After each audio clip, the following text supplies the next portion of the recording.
खाल झील में जा रहे हैं। भाई साहब यहाँ पे अकेले मत आ जाना वरना भटक भी सकते हो। देखो यहाँ बोर्ड लगा है, ये पूरा एरिया जंगल का है, फोटो भी है। तो ये अब हम चल रहे हैं खूनी झील की तरफ। देखिए हम बिल्कुल अंदर जंगल में चल रहे हैं। ये पेड़ गिरा हुआ बीच रास्ते में। आप इस समय दिल्ली में हैं, आप कहीं हिमाचल उत्तराखंड में नहीं घूम रहे हैं। दिल्ली में सिविल लाइन, आप अभी दिल्ली मेन सिविल लाइन में हैं इन जंगलों को देखते हुए। और बिल्कुल घना जंगल है। फोटो विशेषज्ञ यशवंत भाई साहब चल रहे हैं हमारे आगे आगे, ये नेतृत्व करते हुए दिखा रहे हैं।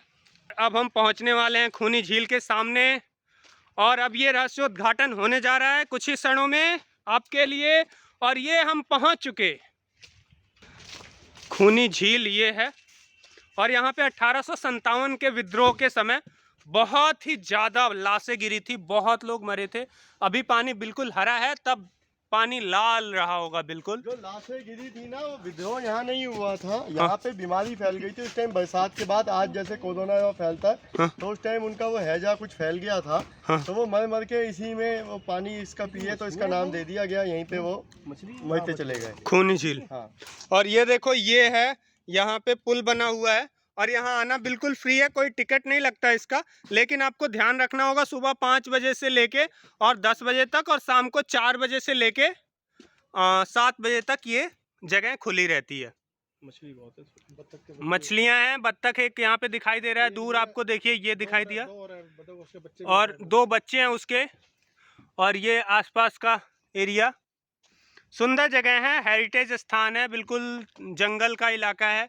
दिल्ली में ऐसी जगह सुकून के लिए बड़ा ही सुरम्य वातावरण। पुल है, फोटो जहाँ पर म्यूटनी मेमोरियल है वो, वहाँ से जब ये भागे अंग्रेज औरतें और बच्चे, क्योंकि इनका जमावड़ा था यहाँ पे। नेटिव इन्फेंट्री 14 नंबर यहाँ पर थी, उसकी छावनी थी यहाँ पर, टेंट वगैरह उसी के यहीं पर उसके टेंट वगैरह लगा करते थे, क्योंकि ऊंचाई पे थी और यहाँ से सिग्नलिंग करना बहुत आसान था।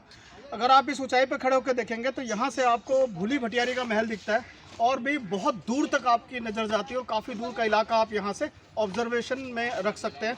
यहाँ पर एक सिग्नलिंग पॉइंट हुआ करता था 14 नेटिव इन्फेंट्री का, जो कि दिल्ली फील्ड फोर्स का एक बहुत महत्वपूर्ण हिस्सा थी।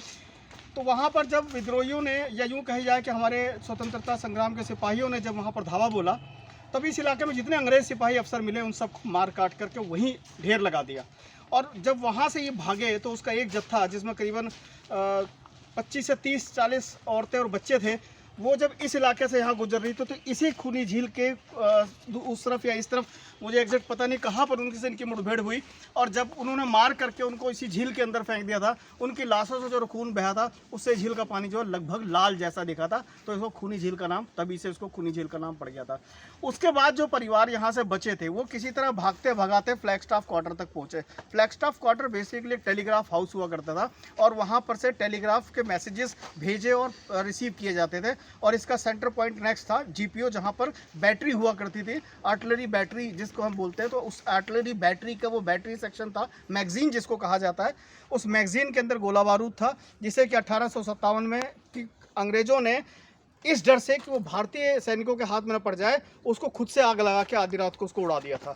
तो वहाँ पर जब ये फ्लैगस्टाफ टावर पे जब ये परिवार और ये बच्चे पहुँचे अंग्रेजों के, वहाँ पर भारतीय सैनिकों से इनकी बहुत भिड़ंत हुई और उस भिड़ंत का नतीजा था कि वहाँ पर कोई भी औरत बच्चे कोई भी बचा नहीं। जितने लोग फ्लैगस्टाफ क्वार्टर की बिल्डिंग के अंदर थे उनको लकड़ी और ये सब भूस वगैरह डाल करके उनको वहीं अंदर जिंदा जला दिया गया था।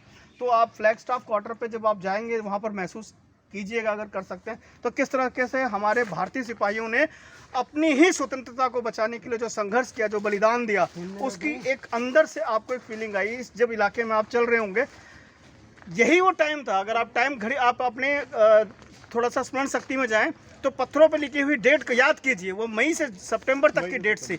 इसी गर्मी, इसी उमस में हमारे भारतीय सिपाही अंग्रेजों से लोहा ले रहे थे और मरने वालों की संख्या गिन नहीं सकते थे, क्योंकि अंग्रेज हमेशा मार के गिनते थे, वो गिन के नहीं मारते थे कभी भी। जब मार देते थे सैकड़ों की संख्या में, हजारों लाशें वहाँ गिरती थी, उसके बाद गिने जाते थे कितने हजार हमने मार दिए। सोचिए सोचिए वो सिपाही नहीं थे, वो भारतीय जो नागरिक थे, वो समान नागरिक, किसान, मजदूर, घर में काम करने वाले, बढ़ई, लोहार, ये सब लोग थे जिन्होंने अपने अपने औजारों को हथियार बना के लड़ा था। ये नहीं कोई प्रशिक्षित सेना नहीं थे, बस इनको लड़ना था। जिस भी भाव में, जिस उसमें अवस्था में थे, व्यवस्था में थे, वही अपने हथियार लेकर कूद पड़े थे संग्राम में। तो मैं अपने शहीदों को नमन करता हूँ और उन सिपाहियों की आत्मा की शांति के लिए भगवान से प्रार्थना करता हूँ। जय हिंद। जय हिंद। बिल्कुल। तो आप अभी उस जगह पे चल रहे हैं जहां 1857 के वीर सेना के जो जवान, मतलब या फिर जो किसान जो चलते थे, जो 1857 की क्रांति के जो क्रांतिकारी थे, जो चला करते थे, उस जगह पे अभी हम चल रहे हैं और आप उस जगह को देख रहे हैं। दिल्ली गदर के हीरो, दिल्ली गदर के हीरो के बारे में बताया। और हमारे साथ अभी कालिंदी खाल के हीरो और बाकी और हीरो लोग यहाँ पे पड़े हुए हैं। और ये श्रीलंका के हीरो अभी हम चढ़ रहे हैं, देखिए इस जंगल में। और ये अरावली पर्वत के कुछ साक्ष्य आपको दिखाई दे रहे हैं। कैसे, देखिए ये पर्वत किस प्रकार से यहाँ पे ऐसे दिख रहे हैं। ये अरावली पर्वत की श्रेणी है। यहाँ रेगुलर पानी का भी सोर्स है। ये अरावली की जगह है ना। ये देखो